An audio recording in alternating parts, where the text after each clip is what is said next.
ጤና ይስጥልኝ የገበያ ሚዲያ ተከታታዮቻችን የጥር 29 ቀን 2018 ዓ.ም ዕለታዊውን የምዕራፍ 2 የምሽት የዜና ዘገባዎቻችንን ይዘንላችሁ ቀርበናል። የተመረጡ ምጣኔ ሀብታዊ፣ ማህበራዊና ሌሎች አዳዲስ መረጃዎችን በዜና ዘገባችን ላይ ያካተናል። አብራችሁ እንድትቆዩ እንጋብዛለን። በቅድሚያም አርዕስቶችን። በመዲናዋ 97000 ቤቶች ወደ ግንባታ ሂደት መግባታቸውን ከንቲባ አዳነች አቤቤ ተናግረዋል። ከዚህ ጋር በተያያዘ ከንቲባዋ ይፋ ያደረጓቸው ጥብቅ መረጃዎችን ይዘናል የምንነግራችሁም ይሆናል። ሁሉም ሆስፒታሎች ክፍያን በዲጂታል መንገድ እንዲፈጽሙ ሊደረግ መሆኑ ተገልጿል። ይህ አሰራር በቀጣይ ጊዜያት ግዴታ እንደሚሆንም ተነግሯል። ዝርዝሩን ይዘነዋል። ከውጪ በኢትዮጵያ ድንበር አቅራቢያ በደረሰ የአየር ጥቃት በርካታ ሰዎች የደረሱበት አልታወቀም ተብሏል። ጥቃቱ የተፈጸመው በማን ነው? ለምንስ ተፈጸመ?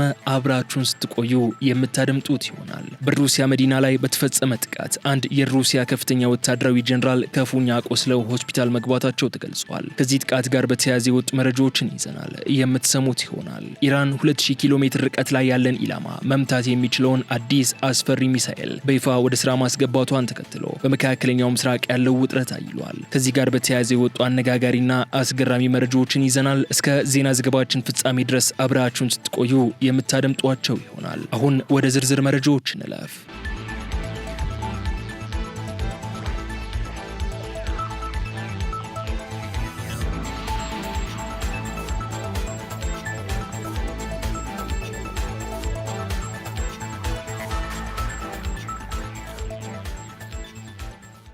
በመዲናዋ 97000 ቤቶች ወደ ግንባታ ሂደት መግባታቸውን ከንቲባዋ ተናገሩ። በአዲስ አበባ ከተማ በመንግስትና የግል አጋርነት እንዲሁም በከተማው በጀት ለመገንባት ከታቀዱ 100,000 ቤቶች መካከል 97000 ያህሉ ባለፉት 6 ወራት ወደ ግንባታ ሂደት መግባታቸውን ከንቲባ አዳነች አቤቤ ተናገሩ። ከንቲባዋ ባቀረቡት የከተማ አስተዳደሩ የ6 ወራት የስራ አፈጻጸም ሪፖርት በግልና በሪል ስቴት አልሚዎች ደግሞ 13517 ቤቶች መገንባታቸውን አስታውቀዋል። በተጨማሪም በኮሪደር ልማት ምክንያት ለተነሱ አነስተኛ ነጋዴዎች 810 የንግድ ቤቶች መተላለፋቸውን አንስተው በአጠቃላይ 45566 ቤቶች የተገነቡ ሲሆን በዚህ 6 ወር ብቻ 4990 ቤቶች ተጠናቀዋል ብለዋል። ከንቲባዋ አያይዘውም በቤት ልማት ዘርፍ በመንግስት በጀትና በበጎ አድራጎት የተገነቡ 11550 መኖሪያ ቤቶችና 707 የንግድ ቤቶች በድምሩ 12257 ቤቶች ለልማት ተነሺዎች፣ ለሀገር ባለውለታዎችና ለተለያዩ ተጠቃሚዎች ተላልፈዋል ብለዋል። በኢንቨስትመንት ዘርፍ ደግሞ ለ2549 አዳዲስ ባለሀብቶች ለ162 የማስፋፊያና ለ981 የኢንቨስትመንት ፍቃድ እድሳቶች አገልግሎት መሰጠቱን አስታውቀዋል። የመሬት ዝግጅትን በተመለከተም 741 ሄክታር ለማዘጋጀት ታቅዶ 465 ሄክታር መሬት ለተለያዩ አገልግሎቶች መዘጋጀቱን የገለጹ ሲሆን በኦንላይን ሲስተም 10528 ካርታዎች ታትመው ተሰራጭተዋል ብለዋል። በተጨማሪም በቴክኖሎጂ በወጣቶችና ስፖርት እንዲሁም በተቋማዊ ግንባታ ዘርፎች ውጤቶች መመዝገባቸውን ገልጸዋል።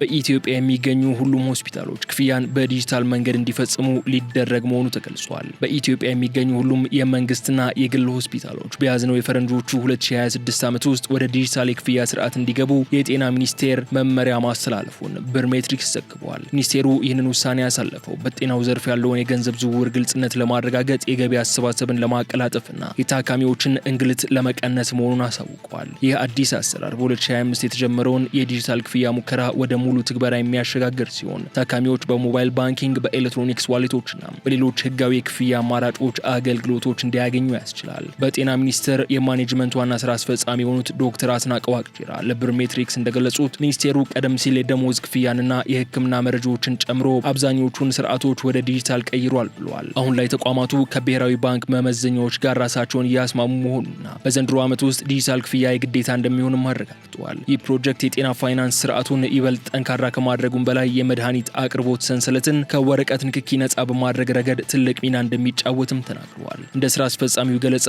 በአሁኑ ወቅት የጤና ፋይናንስ ስርዓቱ 52 በመቶ የሚሆነውን የተቋማት ወጪ የሚሸፍን ሲሆን አዲሱ የዲጂታል ስርዓት ሲተገበር ግን ይህ ሽፋን ወደ 70 በመቶ ያድጋል ተብሎ ይጠበቃል። ይህም የጤናው ዘርፍ ከምዕራባውያን እርዳታ ወጥቶ በራሱ እንዲቆም የሚያስችለው ስትራቴጂካዊ እርምጃ እንደሆነ ተጠቁመዋል። ኢትዮጵያ በዲጂታል ክፍያ ዘርፍ እያሳየች ያለችውን እድገት ከፍተኛ ቢሆንም በከተማና በገጠር መካከል ያለውን የዲጂታል አገልግሎት ልዩነት አሁንም እንደ ተግዳሮት ይታያል። ሚኒስቴሩ ይህንን ክፍተት ለመሙላት የዲጂታል እውቀቱ የሌላቸው ወገኖች በሌላ ሰው አማካኝነት ክፍያ እንዲፈጽሙ የሚያስችል አማራጭ መዘርጋቱን ገልጿል። የብሔራዊ ባንክ የክፍያ ስርዓት ዳይሬክቶሬት ዳይሬክተር አቶ ሰለሞን ዳምጤ በበኩላቸው ለስርዓቱ ትግበራ የሚያስፈልጉ መሰረተ ልማቶችና የህግ ማዕቀፎች አስቀድመው የተዘጋጁ በመሆናቸው አዲስ የሚገነባ ስርዓት እንደማይኖር ገልጸዋል። እንደ ነዳጅ ክፍያ ሁሉ የጤናው ዘርፍ ክፍያም የግዴታ ቢሆንም ታካሚዎች በማንኛውንም የፋይናንስ ተቋም እንዲጠቀሙ መፈቀዱ አሰራሩን ይበልጥ ተለዋዋጭና ሁሉንም አጠቃላይ ያደርገዋል። ይህ ፖሊሲ ከ2026 እስከ 2030 ለሚተገበረው ብሔራዊ የዲጂታል ክፍያ ስትራቴጂ ትልቅ ግብዓት እንደሚሆንም ተገልጿል።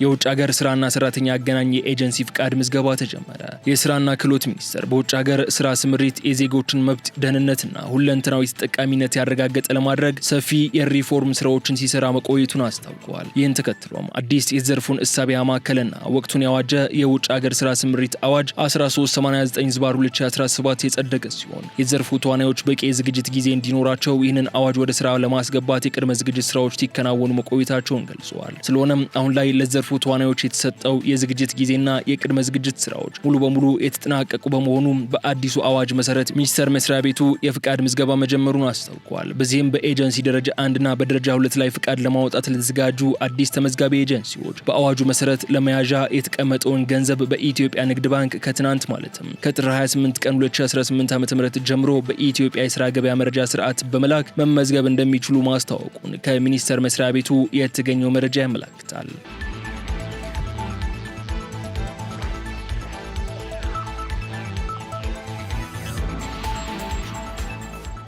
የስነ ምግባር ጉድለት ያለባቸው 104 የፖሊስ አባላት ላይ እርምጃ ተወሰደ።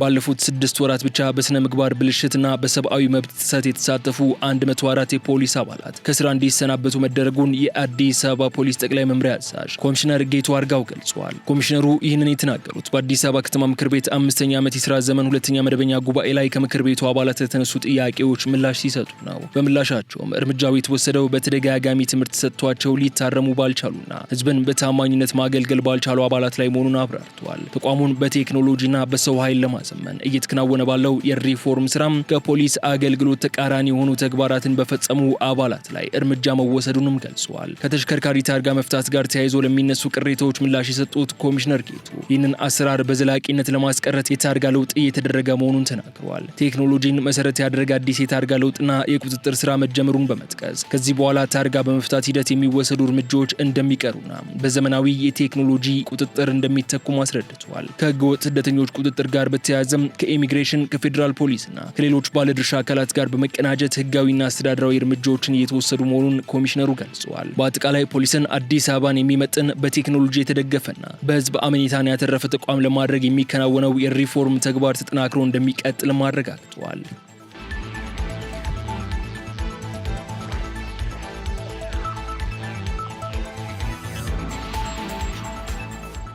የተከበራችሁ የገበያ ሚዲያ ተከታታዮቻችን ለምዕራፍ 2 ያዝናቸውን የሀገር ውስጥ የዜና ዘገባዎቻችን እነዚህ እስካሁን ስትከታተሏቸው የቆያችሁትን ይመስሉ ነበር። በማስከተል ከባህር ማዶ የመረጃ ምንጮቻችን ወዳገኘናቸው የአፍሪካና ዓለም አቀፍ መረጃዎች እንሸጋገራለን። በኢትዮጵያ ድንበር አቅራቢያ የደቡብ ሱዳን ግዛት ላይ በደረሰ የአየር ጥቃት የረድኤት ድርጅት ሰራተኞች የደረሱበት አልታወቀም ተባለ። በደቡብ ሱዳን ጆንግሌ ግዛት ውስጥ በሚገኝ የድንበር የለሽ ሐኪሞች MSF ሆስፒታል ላይ በደረሰ የአየር ጥቃት ሳቢያ በርካታ የረድኤት ሰራተኞች እስካሁን የደረሱበት አልታወቀም ተብሏል። ከቀናት በፊት በላንኬን ከተማ በደረሰው በዚህ አስደንጋጭ ጥቃት የሆስፒታሉ ዋና የመድኃኒትና የሕክምና ቁሳቁስ መጋዘን ሙሉ በሙሉ መውደሙ ተገልጿል። ድርጅቱ ጥቃት ሊሰነዘር እንደሚችል ቅድመ መረጃ ደርሶት የነበረ በመሆኑ አብዛኞቹን ታካሚዎችና ሰራተኞች አስቀድሞ ማስወጣት ቢችልም ጥቃቱን ተከትሎ በተፈጠረው ግርግር ግን በላንኬንና በአቅራቢያው የነበሩ በርካታ ሰራተኞች ከማህበረሰቡ ጋር አብረው በመሸሻቸው እስካሁን የደረሱበት እንዳልታወቀ ተገልጿል። ድንበር የለሽ የሐኪሞች ቡድን ጥቃቱን ጥቃቱን የፈጸመው የደቡብ ሱዳን መንግስት ጦር መሆኑን የወነጀለ ሲሆን በአገሪቱ የአየር ላይ ጥቃት የመሰንዘር አቅም ያለው የመንግስት ጦር ብቻ መሆኑን ድርጅቱ አመልክቷል። የድርጅቱ የኦፕሬሽን ስራ አስኪያጅ ጉል ባድሻ በበኩላቸው የሆስፒታሉ መገኛ አስቀድሞ ለመንግስት አካላት ተሰጥቶና ደህንነቱ እንደሚጠበቅ ማረጋገጫ ተሰጥቶ በነበረበት ሁኔታ ጥቃቱ መፈጸሙ በእጅጉ አስቆጥቶታል ብለዋል። ይህ ጥቃት በመንግስትና በምክትል ፕሬዚዳንት ሪክ ማቻር ታማኝ ኃይሎች መካከል ግጭት በበረታበት ወቅት የተፈጸመ ሲሆን በዚህም ምክንያት ድርጅቱ ስራውን ለማቋረጥ በመገደዱ በአካባቢው የሚገኙ ከ250 ሺህ በላይ ሰዎችን ለከፋ የጤና ቀውስ ሊዳርግ እንደሚችል ተሰግቷል።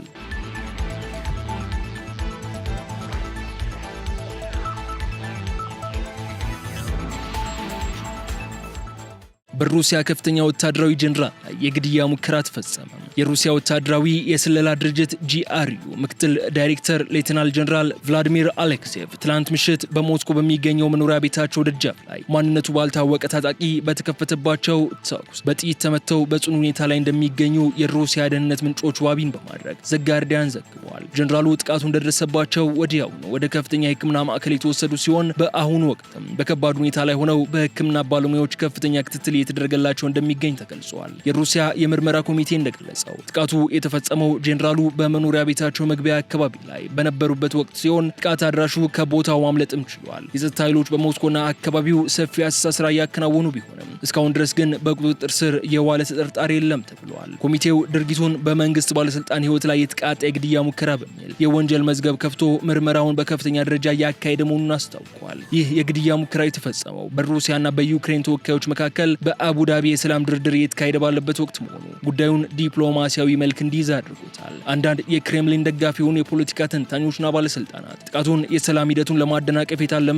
የሽብር ድርጊት ሲሉ የፈረጁት ሲሆን ለጥቃቱም ዩክሬንን በቀጥታ ተጠያቂ ለማድረግ ሲሞክሩ ተስተውሏል። ሆኖም ግን ከዩክሬን በኩል እስካሁን የተሰጠ ይፋዊ ምላሽ የለም። ሌተናል ጀነራል ቭላዲሚር አሌክሴቭ በሩሲያ ወታደራዊ መዋቅር ውስጥ እጅግ ቁልፍና ተጽዕኖ ፈጣሪ ከሆኑ መኮንኖች መካከል አንዱ ናቸው። በተለይም በ2023 የዋግነር ቡድን አመጽ ወቅት ከኤቭጌኒ ፕሪጎዥን ጋር በነበረው ድርድር ላይ የነበራቸው ሚናና በውጭ ሀገራት የሚንቀሳቀሱ የሩሲያ የግል ወታደራዊ ኩባንያዎችን በመቆጣጠር ረገድ የነበራቸው ስልጣን ለተቋሙ ያላቸውን አስፈላጊነት የሚያሳይ ነው ተብሏል። ይህ ጥቃት በሩሲያ ከፍተኛ ወታደራዊ አመራሮች ዘንድ ከፍተኛ ድንጋጤን የፈጠረ ሲሆን በቀጣይ ቀናት የምርመራው ውጤት በሩሲያ ውስጥ ፖለቲካ ላይ ትልቅ ተጽዕኖ ይኖራል ተብሎ ይጠበቃል።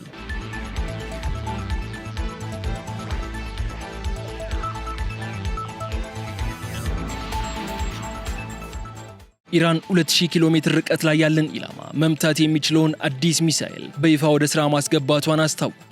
የኢራን ኢስላማዊ አብዮት ዘብ እስከ 2000 ኪሎ ሜትር ርቀት ድረስ መጓዝ የሚችለውን ኮርምሻር 4 ወይም ደግሞ ካይባር የተሰኘው ዘመናዊ የባሊስቲክ ሚሳኤል በከርሰ ምድር በሚገኙ ሚሳኤል ማከማቻዎች ውስጥ በይፋ ማሰማራቱን ፋርስ የዜና ወኪል ዘግቧል። 1500 ኪሎ ግራም የሚመዘን እጅግ ከባድ አጥፊ አረር የመሸከም አቅም ያለውና በከባቢ አየር ውስጥ በድምፅ ፍጥነት 8 እጥፍ መጓዝ የሚችለው ይህ ስልታዊ የጦር መሳሪያ ኢራን የመከላከያ ስትራቴጂዋን ወደ ማጥቃት ለመለወጥና በቀጠናው ያላትን ወታደራዊ የበላይነት ለማሳየት በምታደርገው ጥረት ውስጥ እንደ ትልቅ እርምጃ ተቆጥሯል። ይህ ሚሳኤል ከቀደሙት ስሪቶች በተለየ ሃይፐርጎሊክ የተሰኘ የነዳጅ ቴክኖሎጂን የሚጠቀም በመሆኑ ነዳጁ ሳይበላሽ ለረጅም ዓመታት በማከማቻ ውስጥ እንዲቆይና በድንገተኛ ጦርነት ወቅትም በ12 ደቂቃ ውስጥ ተዘጋጅቶ እንዲተኮስ ያስችለዋል። የሚሳኤሉ ዋነኛ ጠቀሜታ እጅግ ከባድ የሆነውን የጦር አረር ተሸክሞ በከፍተኛ ፍጥነት በመጓዝ የጠላትን ጸረ ሚሳኤል መከላከያ ዘዴዎችን ሰብሮ መግባት መቻሉ ሲሆን በበረራው መሃል አቅጣጫውን የመቀየር ብቃት ስላለው በራዳር ተከታትሎ ለመምታት እጅግ አስቸጋሪ አድርጓል። ይህም ኢራን በቀጠናው የሚገኙ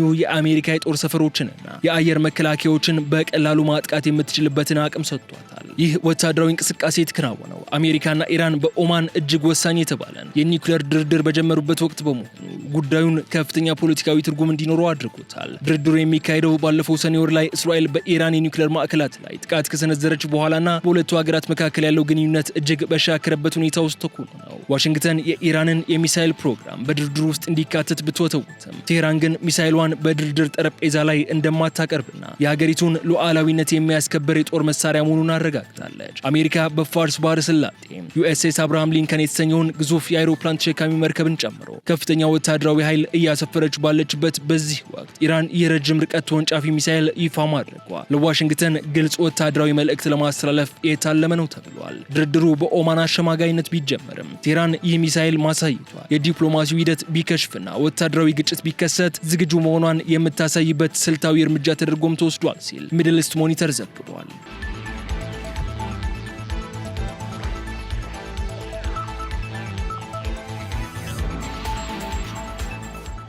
የተከበራችሁ የገበያ ሚዲያ ተከታታዮቻችን ለጥር 29 ቀን 2018 ዓ.ም ምዕራፍ 2 ምሽት የተዘጋጁ የዜና ዘገባዎቻችን እነዚህ እስካሁን ስትከታተሏቸው የቆያችሁትን ይመስሉ ነበር። በቀጣይ በሌሎች የዜና ዘገባዎች መልሰን እስክንገናኝ ድረስ መልካሙን ሁሉ ለእናንተ ተመኘን። ሰላም።